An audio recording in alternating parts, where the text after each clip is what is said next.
Agenda Pakistan کے ساتھ ناظرین عامر ضیاء حاضر ہے۔ وزیراعظم عمران خان صاحب کی حکومت نے اپنی مدت کے پہلے 2 انتہائی مشکل سال تو مکمل کر لیے، لیکن پاکستان اور خود ان کی حکومت کو آج بھی کئی گھمبیر اور پیچیدہ مسائل کا سامنا ہے جن کے حل کا کوئی آسان راستہ نہیں۔ اور جب مشکل حالات ہوتے ہیں تو حزب اختلاف کے لیے تنقید کرنا آسان اور حکومت کے لیے اپنا دفاع اکثر مشکل ثابت ہوتا ہے۔ ان پیچیدہ حالات میں یہ سوال انتہائی اہم ہے کہ پاکستان تحریک انصاف نے جس تبدیلی کا وعدہ کیا تھا، پاکستانیوں کو اس تبدیلی کی کوئی جھلک نظر آئی یا نہیں؟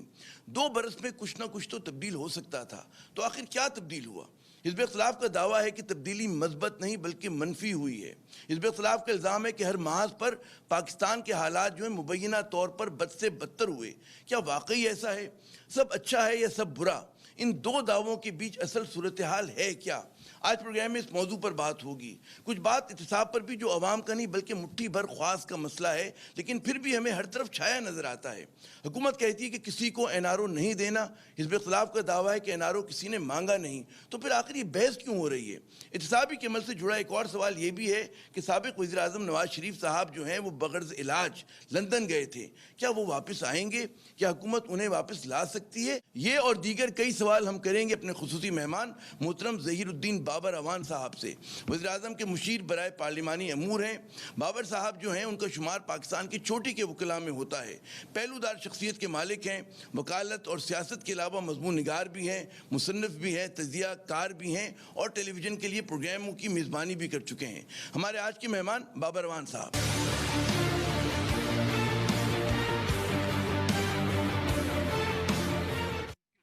جی بہت شکریہ بابر صاحب اپنا قیمتی وقت دینے کا۔ مجھے اندازہ ہے کہ بڑا کہتے ہیں نا زبردست دن رہا آج۔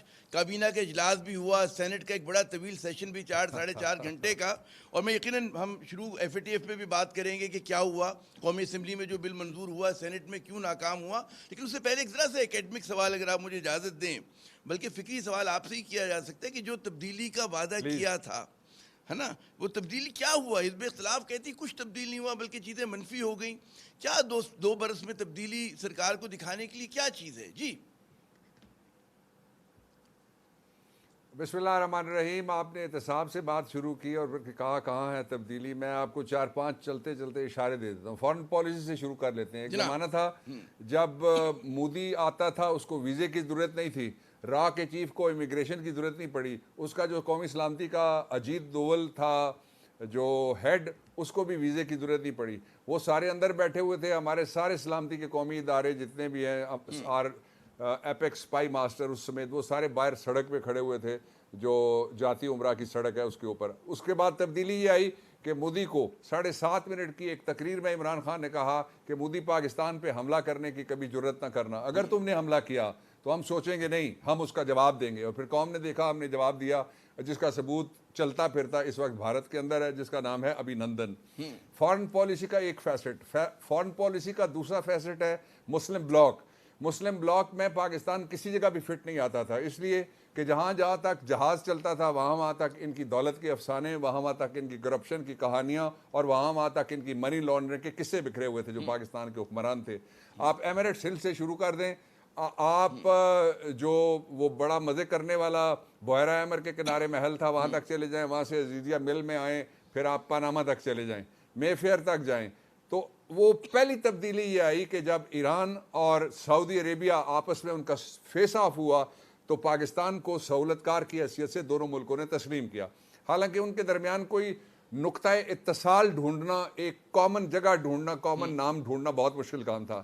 پہلے پاکستان کے وزیر اعظم نے اپنی ساری ٹیم اور پاکستان کی مسلح افواج سمیت جا کے سعودی عرب کو 2 باتیں ہم نے کنونس کیا۔ ایک تو یہ کہ ایران کے ساتھ گفتگو کا راستہ کھلنا چاہیے، دوسری بات ہمارا اسٹریٹجک اپنا اندرونی معاملہ، اس لیے میں اس کو ڈسکس نہیں کرنا چاہ رہا میں یہاں، لیکن جو پہلی بات تھی اس کے اوپر انہوں نے ہاں کی۔ پاکستان کے وزیر اعظم 1 سے زیادہ مرتبہ ایران گئے، اور اس کے بعد پھر جو جنگ جس کے لیے لوگ کہتے تھے کہ جو پرشین گلف ہے اور عربین گلف ہے، اس کے اندر جہاز بھی آ گئے، اس کے اندر توپیں بھی ایک دوسرے کی طرف، آئی ٹو آئی، بال ٹو بال سارا کچھ تھا، وہ ڈی ایسکلیشن ہوئی۔ اس کا تیسرا حوالہ بہت امپورٹنٹ ہے جو کشمیر کا حوالہ، اور اس کے ساتھ اس سے بڑا نہیں تو اس سے چھوٹا بھی نہیں، اس لیے کہ جہاں رسول محترم صلی اللہ علیہ وسلم کا تذکرہ آ جائے، جہاں قرآن آ جائے، خدا کی کتاب آ جائے، اللہ تعالیٰ کی ذات آ جائے، اسلام آ جائے ان کی طرف سے بھیجا ہوا، نازل فرمایا ہوا اور ہمیں بتایا ہوا، تو وہ تھا اسلاموفوبیا کا مسئلہ. کشمیر کے مسئلے کے اوپر پہلی دفعہ, پہلے اس سے یہ ہو گیا تھا پچھلی گورنمنٹس کے اندر کہ جب مودی سے گفتگو ہوتی تھی ہمارے پرائم منسٹر صاحب کی, وہ کان میں کرتے تھے, ان کے ملٹری سیکریٹری, ان کے باقی عملہ دور ہوتا تھا کلومیٹروں کے حساب سے, کسی کو آواز نہیں آتی تھی کیا گفتگو ہو رہی ہے. اس کا نتیجہ, اس کا 2 نتیجے نکلے. پہلا میں بتا دیتا ہوں آپ کو نتیجہ. جب پٹھان کوٹ کے اوپر حملہ ہوتا ہے تو اس کا پرچہ آپ کو پتا ہے کہاں, امرتسر میں درج ہونا چاہیے تھا نا, گجرانوالے میں درج ہو گیا. اس طرح سے پاکستان کو ایک بلا اور پاکستان کو ایک راک کنٹری بنا کے وہ پیش کرتے رہے.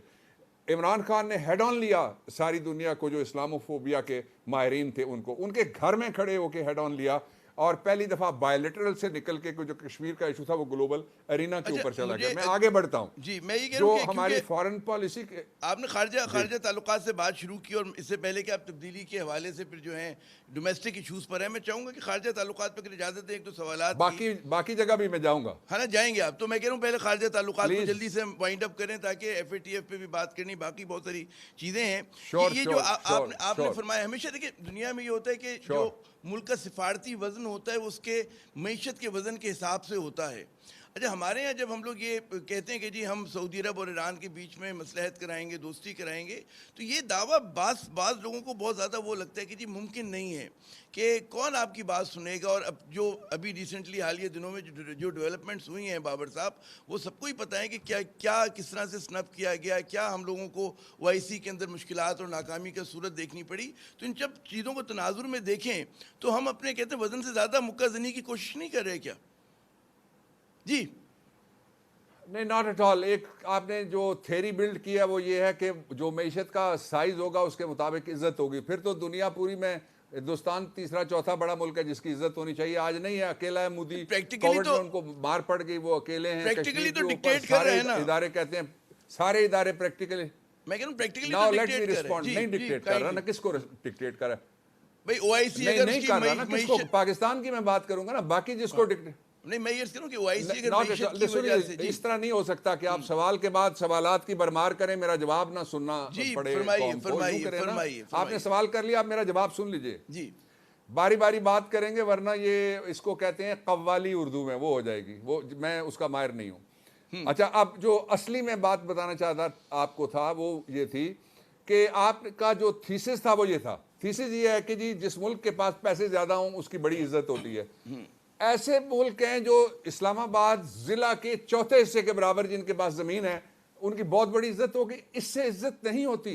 عزت ہوتی ہے جو ملک کا حکمران ہے وہ بے داغ ہونا چاہیے, وہ اسٹریٹ فارورڈ ہونا چاہیے, اور پاکستان کے ساتھ یا جو بھی وطن ہے اس کے ساتھ اس کی لازوال وابستگی ہونی چاہیے اس بات سے, اور پھر فرم سٹینڈ ہونا چاہیے ریجنل, گلوبل, انٹرنیشنل, اسلامک یا جو دوسرے ایشوز ہیں ان کے اوپر.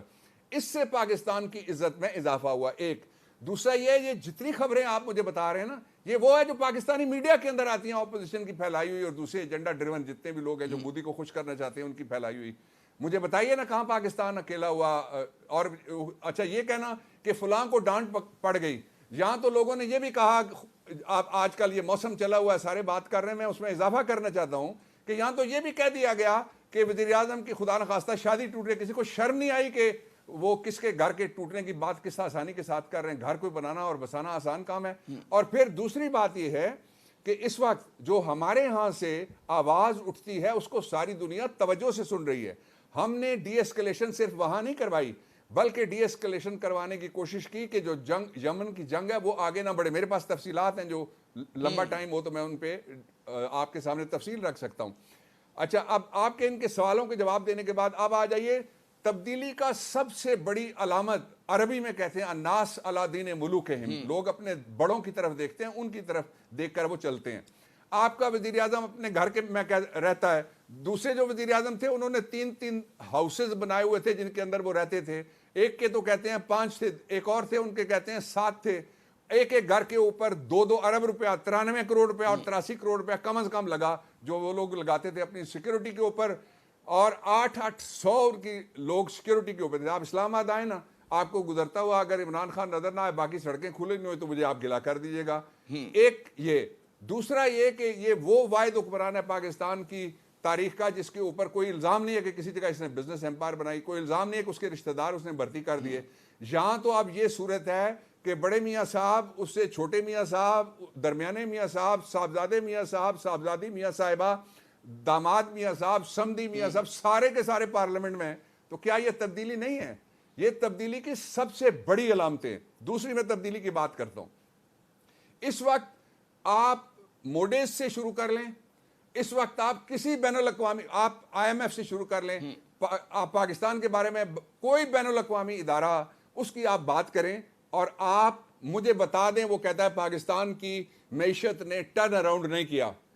یہاں پہ لوگ کیا کرتے ہیں؟ سپر مارکیٹ میں بیٹھ کے اپنی ایس یو وی میں جاتے ہیں، یا ایک اور مارکیٹ ہے وہ بڑی مشہور و معروف الیٹس کی مارکیٹ ہے، کوئی ہر شہر میں ایک ایک مارکیٹ ہے، جا کے وہاں سے جو وہ آلو خریدتے ہیں اس کا ریٹ آگے ٹی وی پہ بتاتے ہیں. پھر جو دوسرا اس کا پہلو تھا یہ تھا کہ 2 دن پہلے امریکہ کے صدر ٹرمپ نے، ان کی بات بڑی مشہور ہوئی اور ان کے اپنا جو حلقہ ہے انتخاب ہے اس میں بڑی پاپولر ہوئی. انہوں نے کہا گاڑیاں بہت بکی ہیں، ہمارے ہاں سیمنٹ کی فروخت میں اضافہ ہوا ہے، ہمارے ہاں Karachi stock exchange P S x وہ سارے اس خطے میں ون آف دی بیسٹ تھا، اور کسی حوالے سے اس کو بیسٹ بھی کہا گیا. ہمارے ہاں آٹو موبائلز کی سیل بڑی ہے، ہمارے ہاں تاریخ میں پہلی دفعہ احساس کیش پروگرام کے ذریعے سے 140 ارب اور اب 165 ارب ہونے جا رہے ہیں. وہ ایک سیکنڈ پیسے ان کو تقسیم کیے گئے جو دیہڑی دار تھے، جو مزدور کار لوگ تھے، جو عام آدمی تھے. تبدیلی پہ تو آپ مجھے سنتے جائیے، میں آپ کو بتاتا جاؤں گا. اور ہر جگہ پہ ہم نے تبدیلی کے لیے پروگرام کا وقت کیونکہ بہت ریفارم کا ہاتھ لگایا.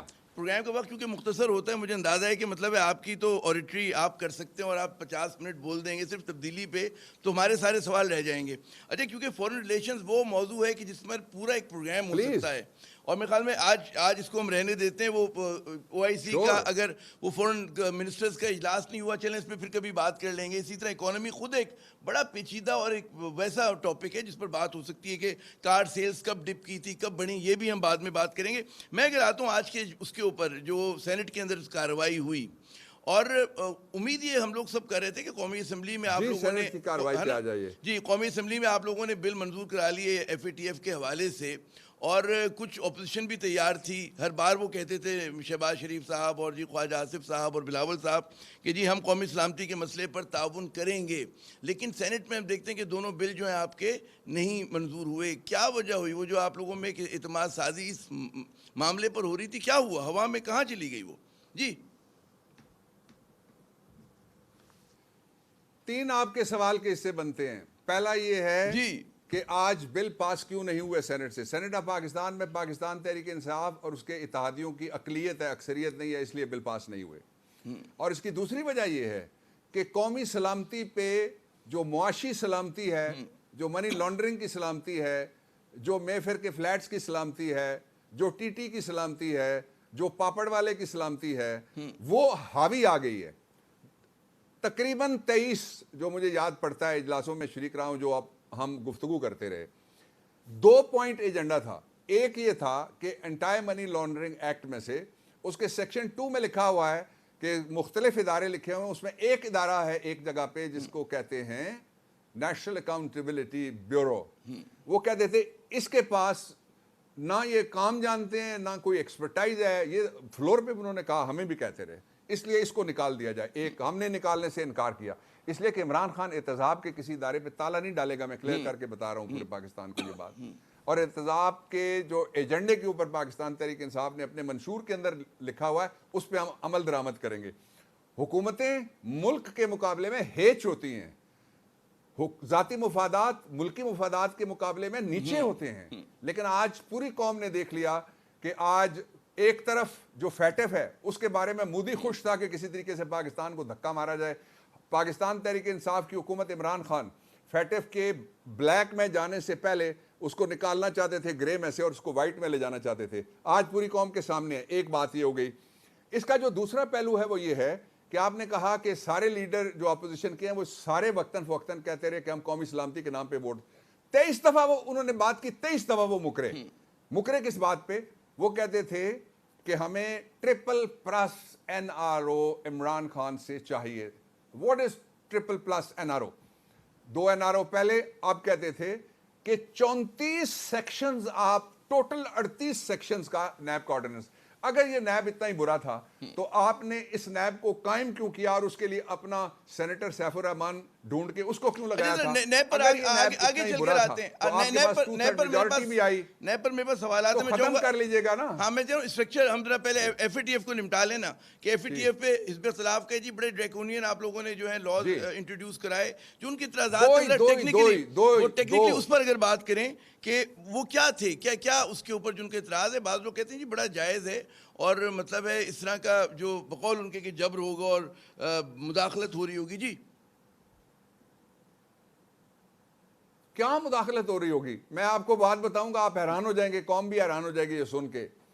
یہ جو منی لانڈرنگ کا قانون ہے آج 2020 کا ایکٹ جو قومی اسمبلی نے پہلے اس کو منظور کیا بھاری اکثریت سے اور عددی اکثریت سے، جی ہاں عددی اکثریت سے وہ سینٹ میں جا کے مسترد ہو گئی۔ اب ہم اس کو لے کے جا رہے ہیں چند دنوں کے اندر اندر، میں پرائم منسٹر کے مشورے سے اور اسپیکر کے مشورے سے اور چیئرمین سینٹ کے مشورے سے ڈیٹ طے کروں گا اور اس کو ہم لے کے جا رہے ہیں اب joint session of the parliament میں، انشاءاللہ وہاں سے یہ پاس ہوگا۔ پاکستان کے حق میں قانون سازی رکے گی نہیں، چھوٹی موٹی جو رکاوٹیں آئیں گی پاکستان ان کی پرواہ نہیں کرتا، نہ ہی عمران خان رکاوٹوں کی وجہ سے کہیں پہ اپنے ایجنڈے سے پیچھے آنے والے یا رکنے والے، نہ ہی پاکستان تحریک انصاف پیچھے آنے والی ہے۔ جو یہ لا تھا، یہ پہلا آرڈیننس آیا 2007 میں، اس وقت 2007 میں ہماری حکومت نہیں تھی، آپ کو پتا ہے کس کی حکومت تھی؟ پھر دوسری امینڈمنٹ اس کے اندر آئی 2010 کی، تب بھی پاکستان تحریک انصاف برسر اقتدار نہیں تھی۔ تو یہ سارا کچھ نیب کا جو آپ وہ ہمیں کہہ رہے ہیں کہ دروازے پہ تالا مارو، اس وقت تک ٹی ٹی نہیں پکڑی گئی تھی اور اس وقت تک پاپڑ نہیں پکڑا گیا تھا۔ وہ کہتے ہیں یہ تمہارے کھاتے میں پڑنا چاہیے جرم کے پاکستان میں جو احتساب کا ادارہ تھا تم نے اس پہ تالے مارے۔ ایک اس بات تک آپ کسی جگہ سے ریکارڈ لے کے کوئی مجھے کنٹراڈکٹ کرنا چاہے تو مجھے کنٹراڈکٹ کرے۔ پاپڑ کی تفصیل میں جانا، ایک انہوں نے لکھ کے ہمیشہ کہتے تھے کون، میں کہہ رہا ہوں پاپڑ کی تفصیل میں جانا بڑا پاپڑ نہیں، جو فیٹف ریلیٹڈ، میں فیٹف اب میں جاتا ہوں لیکن فیٹف ریلیٹڈ لا جو ہے، منی لانڈرنگ کا آرڈیننس 2007 میں آیا، ایکٹ بنا 2010 میں، اور پھر اب اس کی امینڈمنٹ جو ہم نے ڈالی تھی وہ 2020 کے اندر آئی ہے، اس لیے یہ ایکٹ میں پہلے سے وہ پروویژنز موجود ہیں۔ جب یہ پاپڑ پکڑے گئے تو وہ اب اس کو آگے کر کے وہ بچنا چاہتے ہیں کسی طریقے سے اور triple plus N R O عمران سے لینا چاہتے ہیں جو نہیں ملے گا۔ اچھا این آر او کے اوپر بات کرتے ہیں، مجھے یہ بتائیے ایک حلقہ ہے اپوزیشن سے زیادہ، بعض لوگ جو کہتے ہیں بڑے محب وطن، وہ کہتے ہیں جی دہشت گردی کی جو تعریف ہے مغرب کی کچھ اور ہے، بھارت کی کچھ اور ظاہر پاکستان کی کچھ اور ہے۔ بھارت جو ہے وہ مطلب ہے کشمیر کے حریت پسندوں کو دہشت گرد قرار دیتا ہے، ہم لوگ نہیں دیتے، ہم انہیں آزادی کے مجاہد سمجھتے ہیں۔ تو ایف اے ٹی ایف کے جو قوانین ہیں وہ اس طرح کی جد و جہد پہ کیا اثر انداز ہوں گے؟ کیا جناب یہ جو ایک لیجیٹیمیٹ اسٹرگل ہے کسی طرح سے اس پر جو اس کی بعض لوگ خدشہ اظہار کریں، ذرا آپ قوم کو بتائیے ہمارے پروگرام کے توسط سے کہ یہ جو خدشات ہیں وہ کیا مطلب ہے؟ بالکل ٹھیک کہہ رہے ہیں۔ Thank you very much for this question, I wanted this question, thank you very much Marzia sahab. بات یہ ہے، آپ ذرا غور فرمائیے گا، جو بھی یہ بات کہے اس کو آپ ایک سوال کریں، اس کو کہیں کہ جو سیکشن تم کہہ رہے ہو نا کہ کشمیریوں کی جد و جہد آزادی کو متاثر کرے گا وہ نکال دو، وہ سیکشن آپ میرے پاس لے آئیے گا، میں اس کو قانون میں سے نکال دوں گا۔ یہ بالکل جھوٹ ہے اگر کوئی بولتا ہے، اور یہ بالکل مودی کو خوش کرنے کی کوشش ہے اگر کوئی یہ کام کرتا ہے۔ اب ہے کیا اصلی بات یہ ہے کہ تین چیزیں، پہلا ہے ٹیرر فائنانسنگ، کہ مختلف ذرائع سے جو ٹیررسٹ کو for the purposes of carrying out terrorist act and supportive activities, ان کی حد تک یہ قانون لاگو ہے۔ دوسرا یہ ہے anti money laundering. Money laundering کا نقصان کیا ہوتا ہے؟ پاکستان کا پیسہ چوری کر کے حکمران باہر لے کے جاتا ہے، خزانہ خالی ہو جاتا ہے، ہمیں قرضہ لینا پڑتا ہے، اس سے مہنگائی ہوتی ہے، لوگ پریشان ہوتے ہیں، اور جب زیادہ منی لانڈرنگ ہوتی ہے تو مہنگائی زیادہ ہو جاتی ہے، جب کم منی لانڈرنگ ہوتی ہے تو مہنگائی کم ہو جاتی ہے، اس لیے ہم اس پہ قابو پانے کی کوشش کر رہے ہیں۔ اب اس کا جو تیسرا پہلو ہے وہ یہ ہے کہ فیٹف میں ہم گئے، جی جو کراچی میں بارش ہو رہی ہے، آپ نے بارش ہوتی ہے بہت زیادہ بارش، جی مطلب اس پہ ہم فیٹف بات کریں، کراچی والے ناراض ہوں گے مجھ سے۔ جی جناب، جی آپ بتا رہے تھے فیٹف کا۔ اچھا، جو زیادہ نہیں، کراچی میرا بھی شہر ہے پاکستان، جی آپ نے یہاں کام کیا ہے، آپ نے یہاں تعلیم حاصل کی ہے لاء کی، مجھے بالکل بہت اچھا رہا ہے۔ جی ہاں،